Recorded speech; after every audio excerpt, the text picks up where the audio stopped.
Seja bem-vindo para mais um episódio dos Colecionadores de Ativos. Estamos aqui em uma casa em Pompano Beach, uma casa que a gente comprou há algumas semanas atrás por mais de $1 milhão e que em breve a gente vai demolir, né, Dan? Já. Semana que vem vamos colocar essa casa abaixo. Hoje, Adrian, a gente veio falar sobre... A gente separou uma das pautas com um extintor. A gente separou uma das pautas para a gente falar sobre duas coisas. Financiamento de construção, principalmente, e métodos construtivos, né? Ou seja, financiamento de construção se relaciona diretamente com a alavancagem. Total. Então, como é que a gente pode utilizar a alavancagem a nosso favor, tirar pouco dinheiro do bolso para aumentar a nossa margem? E o segundo ponto é método construtivo. Então, a gente falar principalmente sobre o método que a gente utiliza bastante de Life to Frame, né? Primeiro ponto, vamos falar sobre a parte de financiamento de construção, né?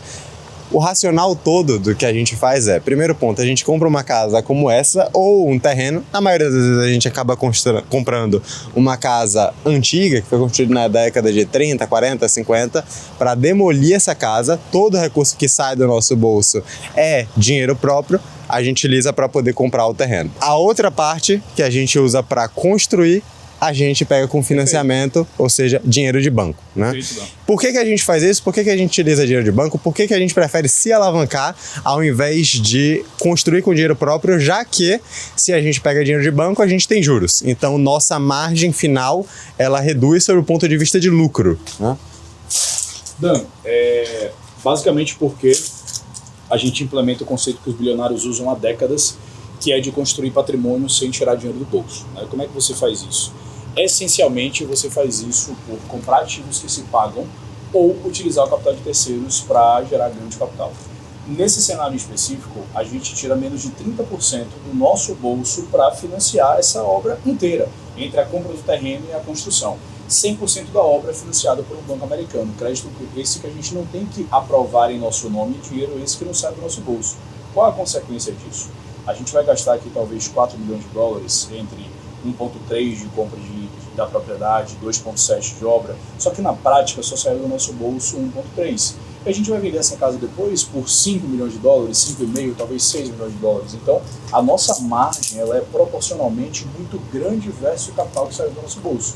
E isso é, em essência, o conceito de OPM, que é Other People Money. A gente está utilizando o dinheiro do banco americano para financiar a nossa construção de patrimônio. E toda vez que eu falar alguma coisa que realmente vai mudar ponteiro na construção de patrimônio da família, eu vou disparar esse extintor aqui, que eu já disparei tanto que ele está vazio. Ainda bem que ele é vazio. Ainda bem que nos protegidos. Exatamente. Mas esse caso aqui, desse empreendimento, inclusive a gente está entrando nele pela primeira vez, né? Digo, é o primeiro dia que a gente conhece ele, a gente já estava aqui dentro antes. Ele também usa o conceito de OPC, que é Other People Credit, ou seja, a gente não gera endividamento bancário em nosso nome para fazer esse tipo de operação. Isso é magnífico, porque a gente literalmente consegue hackear o sistema. Em que sentido? A gente consegue aprovar muito mais operações de crédito do que normalmente a gente conseguiria. Simplesmente porque a gente não gera endividamento bancário ao tomar uma operação de crédito como essa. E a consequência é que a gente pode tomar quantas operações de crédito a gente quiser. Ou seja, à medida que a gente tiver capital para comprar novas propriedades, a gente pode utilizar de outras operações de crédito. E essa operação de crédito, ela mantém esse ativo como garantia. Então essa é a grande sacada, né? Exato. Construir patrimônio em dólar de forma alavancada. E o conceito da alavancagem está muito mais atrelado a você construir patrimônio sem tirar dinheiro do bolso. O conceito de alavancagem não está atrelado a você tomar risco demais, a você aumentar o risco, porque as pessoas normalmente confundem velocidade com prudência, né? Nesse caso, a alavancagem ela acontece por você utilizar o capital de terceiros, consequência é que você faz uma operação maior, paga um juros de 6, 7, 8% ao ano para uma operação que vai dar o dobro de margem, consequência, você está comprando dinheiro barato, vendendo dinheiro caro. Exato. E ainda tem esse ponto, né, nos Estados Unidos. Disparou de novo. E ainda tem esse ponto nos Estados Unidos, né, que os juros aqui ele é muito baixo, né? Enquanto lá no Brasil a gente vê juros de 15, 16 ou mais por cento ao ano. E além da facilidade, né? Aqui a gente pega um financiamento sem muita dificuldade. E isso passa muito de uma noção cultural do americano, que ele não tem medo de dívida, né? Ele não tem medo de utilizar crédito para construir patrimônio. O americano entendeu, na verdade, muito rápido, né? Depois que teve a queda do padrão ouro, ele entendeu que dinheiro, na verdade, era dívida, né? No mundo moderno. Se você for pensar, o país mais endividado do mundo é os Estados Unidos, e também é o país mais rico, né? Exatamente. Então o crédito ele é um grande potencializador para distorcer o tempo, como a gente sempre fala. Exato. E aí, outro ponto, né? Então, outra pauta que a gente passou para conversar, né, foi de método construtivo. Então, essa casa, por exemplo, essa casa é uma casa de alvenaria, né? Então ela foi construída em blocos. Há muitas casas aqui, na Flórida um pouco menos, mas nos Estados Unidos em geral bastante, são construídas em madeira. Né? Exato. Por que aqui não tanto? Porque a Flórida ela é um grande pântano, né? Então tem muitas áreas molhadas. Obviamente as áreas molhadas elas são áreas proibidas de construir, mas é uma área que tem muitos fenômenos naturais. Então não se constrói muita casa de madeira. O tipo de casa que constrói muito aqui é em bloco, e o que a gente constrói, que é um pouco diferente, é de last to frame, né? Que a gente utiliza. Last to frame basicamente são placas de aço, como se fossem peças pré-moldadas em que a gente monta, né? Então tem muita gente que está acostumada, às vezes, os blocos pré-moldados, né? É a mesma coisa, só que em aço. Então a gente utiliza aço pré-moldado e a gente faz como peças de Lego, onde a gente vai montando as peças e construindo. Benefício disso, a gente consegue uma velocidade de construção muito mais rápida. Exatamente. A gente consegue uma construção muito mais leve, né? Muito mais leve e muito mais limpa também, porque concreto, por exemplo, precisa de muita água. Então, consequentemente, suja bastante. Outro ponto também, permits, né, que são todos os alvarás. Quando a gente faz uma construção, aqui nos Estados Unidos, a gente precisa passar por todos os permits antes de iniciar. Inclusive, não sei se pegou no vídeo, mas na frente da casa tinha um papel colado. Ali é o building permit. Então, a gente tem já o permit, né, o alvará de construção liberado. Para a construção de last frame, a gente precisa em média de metade de todos os alvarás. São aproximadamente 70 permits ao invés de 150, 160 de uma casa de alvenaria tradicional. Então, além disso, o processo de permit, que é um processo burocrático, ele é muito mais rápido também, né? E o seguro também fica mais barato. Sim. Seguro de last frame também é mais barato do que toda E não porque a construção blocos, é mais barata, isso é muito curioso. A construção de light steel frame é um pouquinho mais cara do que a construção de alvenaria. Mas por que a gente adota esse método construtivo aqui? Queria fazer um paralelo com o Brasil. Imagina você tomar uns juros a 8% ao ano. Se essa é uma operação que está te dando a margem de 1,5%, 1,6% de TIR mensal, e você toma um crédito a 8% ao ano, você está ganhando 0,8% sobre um dinheiro que não saiu do seu bolso. Então você está construindo patrimônio a partir do nada. É por isso que você não precisa correr mais risco para construir patrimônio rápido. Você só precisa utilizar o dinheiro de terceiros como uma alavanca. E o conceito de alavanca é simplesmente o conceito de você pegar na maçaneta de uma porta e não perto da dobradiça. Você faz muito menos esforço para o mesmo resultado, que é abrir e fechar a porta. Quanto maior o volante, menos esforço você faz para girar o mesmo eixo. Isso é o conceito de alavancagem, ou seja, você bota o mesmo capital e quanto mais crédito você consegue tomar com o mesmo capital, maior o seu retorno pelo efeito alavanca. Né? E quando a gente faz esse paralelo com o Brasil um financiamento de obra dificilmente vai custar menos de 15%, 16% ao ano, até em patamares de juros baixo pela percepção de risco daquele empreendimento. Ainda é bom? Ainda é bom. Mas quando você coloca sob a ótica de Estados Unidos, a gente está falando de um financiamento de obra que custa aproximadamente 8% ao ano para um empreendimento que vai gerar debaixo de margem aí 30% depois do empreendimento totalmente construído. E a gente usa light steel frame pelo principal fator de redução de tempo. Por quê? Como você está utilizando também a alavancagem, o tempo passa a se tornar um fator muito mais importante. Então é melhor você pagar 5% ou 10% mais caro para reduzir em 20% o seu custo total de obra, porque você está ganhando eficiência, ou seja, você está pagando juros por um menor período e você consegue alavancar mais sobre o mesmo capital. E um ponto que eu ia comentar é que mesmo as construções de alvenaria dos Estados Unidos, você percebe que dentro as paredes são quase que todas como drywall, né? Então é alvenaria sim, é a casca, mas as paredes são de fato como drywall. Não são casas de alvenaria robusta. Se você der um murro numa parede no Brasil, você vai quebrar a mão. Se você der um murro em 95% das casas dos Estados Unidos, você vai furar a parede. Tem um monte de filme americano, você vai furar a parede, o cara vai lá e dá um murro na parede real. E o ponto do light steel frame é muito curioso. Eu gosto de fazer o seguinte paralelo. Imagina um carro. A BYD consegue construir um carro em 7 horas. Ela de fato constrói o carro em 7 horas? Não. Ela monta o carro em 7 horas, o que é magnífico. Montar um carro em 7 horas é magnífico. Mas o ponto é, ela recebe o volante, recebe o banco, recebe a carcaça, recebe o farol, coloca tudo junto, vai as robozinhas, sai o carro 7 horas depois. O Light Steel Frame é quase que a mesma coisa. Quando é feito o projeto arquitetônico, essas variáveis já são consideradas. Então, qual é a grande sacada? Você compra tamanho de janelas padrão, você compra tamanho de estruturas padrão, você compra tamanho de vãos padrão, você compra tamanho de porta padrão. Ou seja, a casa é um grande Lego. Por isso que é muito mais rápido. Se gasta muito tempo na fundação e no dock. O dock é uma coisa que gasta muito tempo. Esse dock, por exemplo, é de madeira. Então, provavelmente, ele vai ser substituído por um dock de concreto elevado. Aí tem que vir uma máquina gigante aqui. Deve ter algum. Você vê, esse aqui, por exemplo? É, aquele dock ali de concreto. Provavelmente o nosso dock vai ficar muito parecido com aquele. É um dock mais elevado, porque é uma regulamentação mais recente aqui da Flórida, e é um dock de concreto, né? E a gente vai fazer a mesma coisa aqui. Só que o Light Steel Frame é como se fosse um Lego, é um grande Lego, né? Sim. Então vem todas as peças pré-montadas num container da China, então a importação é feita da China para ser mais barato, né? Sim. E chegou na obra, basicamente, projeto, sobe a estrutura muito rápido. Então a estrutura de fato da casa não demora mais de 2 meses para ser construída, demora muito a fundação, aí vem toda a parte de você colocar os covers no Light Steel Frame, decoração, parte elétrica, parte o ar-condicionado, né, que os Estados Unidos, 95% das casas tem ar-condicionado o tempo inteiro, em todos os cômodos, né, ar-condicionado central.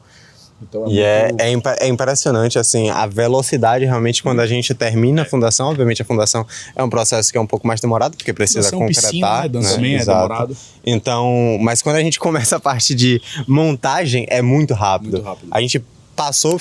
Já está tudo montado, tudo construído, né? E não curiosamente, as nossas casas costumam ter a melhor arquitetura da rua. Sim.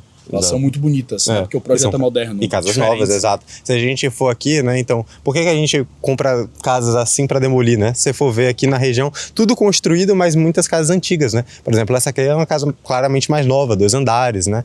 Então é uma região que também que comporta ainda assim, isso. Não é uma casa muito bonita, né? As cores não são muito bonitas, então assim, não tem aquela vibe moderna de Miami, né? Que é o que está acontecendo com a região norte de Miami. Sim. Então Miami está implodindo no sentido de real estate, de gente, não tem mais terreno disponível.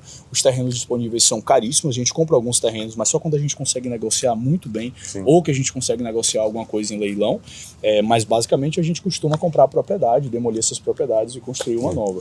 E essas são as 2 grandes fortalezas que fazem essa tese ser ultra rentável, inclusive costuma ser até mais rentável do que incorporações normalmente feitas com métodos tradicionais. Financiamento, ou seja, de 100% do capital necessário, 30% sai do nosso bolso, para a gente ter 90% de lucro ao invés de 100%, porque 10% a gente paga de juros variavelmente, mas é uma relação ultra positiva. Segundo, o Light Steel Frame, método construtivo ágil, que faz com que a gente reduza o ciclo. Então a gente está olhando para uma operação como essa que não deve durar mais de 18 meses até a sua completa conclusão. E um ponto muito importante também, acho que vale frisar, é a questão que a gente falou no último vlog, que é o location. Exato. Né? Ou seja, a localização dessa casa, o bairro, o valor dessa comparado com aquele terreno, vale passar um pouco pelos números. Essa casa ela foi comprada por 1,3 milhões de dólares, a gente vai gastar ali aproximadamente 2,5 milhões, né? Isso vai ser de financiamento, então não vai sair esse recurso todo do nosso bolso. O recurso que saiu do nosso bolso foi de fato a compra do imóvel, né? Fizemos isso em grupo, né? Junto com os nossos colecionadores ativos, então não precisa de muito para começar. A casa pronta ela vai valer ali os seus aproximadamente 5 milhões de dólares para ser vendida depois, né? Processo ali que dura em torno de 16 a 18 meses aproximadamente. E aí teve um ponto legal também que a gente falou quando veio aqui na casa, né? Na verdade, Vitor falou e foi uma grande coincidência que aconteceu, que a gente não falou ainda no vídeo, né? Verdade. Mas, bom, a história é de vocês aí, então conta um pouco mais. A gente está em junho, né? Exato. De 2026. A gente veio aqui nos Estados Unidos, uma das viagens, em janeiro. E a gente, em um dos momentos da viagem, a gente alugou um Airbnb e coincidentemente a gente ficou nessa casa. Nessa exata casa. A gente, quando entrou na casa aqui, depois de ter comprado, obviamente, né, para fazer a nova estratégia, a gente olhou, não identificou muito bem. Quando eu entrei no banheiro, eu reconheci o banheiro da última viagem. E aí foi exatamente a mesma casa. E detalhe que essa casa ela foi comprada ali entre março/abril. Sim. Ou seja, a gente nem pensava, você nem pensava em comprar. Isso também mostra um pouco da questão da densidade habitacional, né? Ou seja, não existem tantos imóveis assim aqui nessa região com a demanda tão grande. Exatamente. Até porque, por incrível que pareça, essas casas aqui nos canais na Flórida, elas não costumam ser casas de veraneio.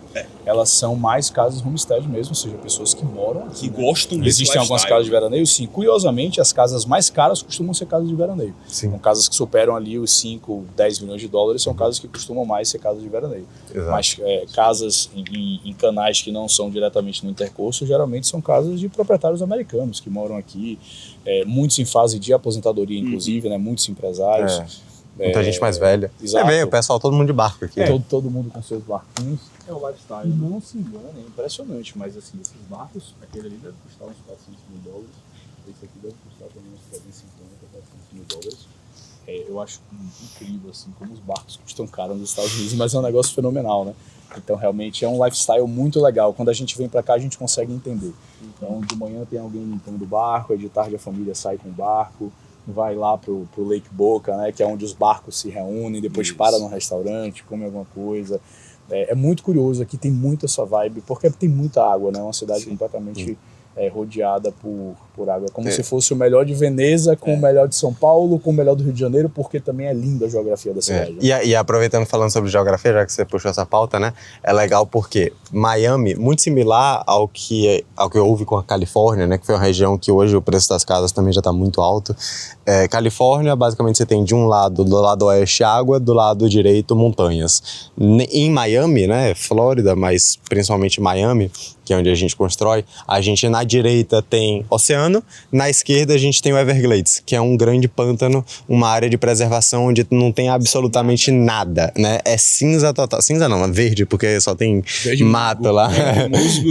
Então é mato, ou seja, não pode construir. Não é que ninguém quer, é porque não pode, é proibido construir lá. A área de preservação não pode construir. Ou seja, você tem um curto espaço, um curto local, onde cada vez mais tem gente, né, querendo morar, que a gente vai falar em outros vlogs sobre isso, mas cada vez mais tem gente querendo morar ali e não tem mais para onde crescer. Total. Princípio básico de oferta e demanda. Exato. E isso causa efeitos como não é como se fosse uma renovação, né? Então não é uma verticalização, porque você não vê isso aqui se transformando em prédio. Existem vários prédios em Miami Beach, a gente percebe alguns prédios ainda nessas cidades para cima, mas bem pouco, para ser sincero. Sim, poucos. Mas o que a gente percebe é renovação. Sim.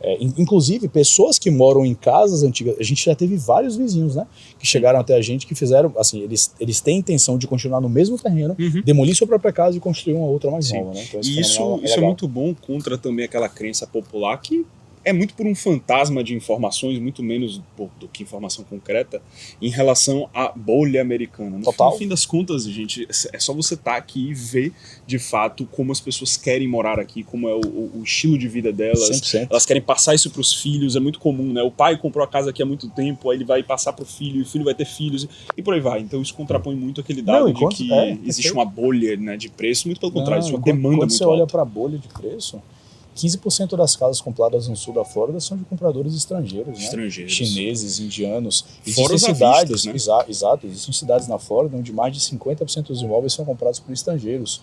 No mercado do sul da Flórida, então Miami, região, né? Pompano Beach, onde a gente está, Lighthouse Point, Boca, onde a gente tem operação também, Hillsborough, Deerfield, Fort Lauderdale, por aí vai, 54,8% das propriedades acima de 10 milhões de dólares são compradas à vista. Mais de 50% de todos os imóveis comprados na região sul da Flórida são comprados à vista. E Miami bateu o recorde, né? No ano passado vendeu um apartamento por mais de $1.000 o pé quadrado, né?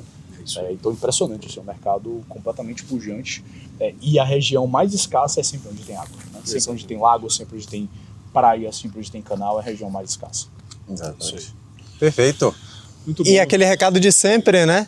Deixe de ser um acumulador de produtos financeiros e torne-se um colecionador de ativos reais. Muito bom. Valeu, pessoal. Até a próxima. Fica com a gente.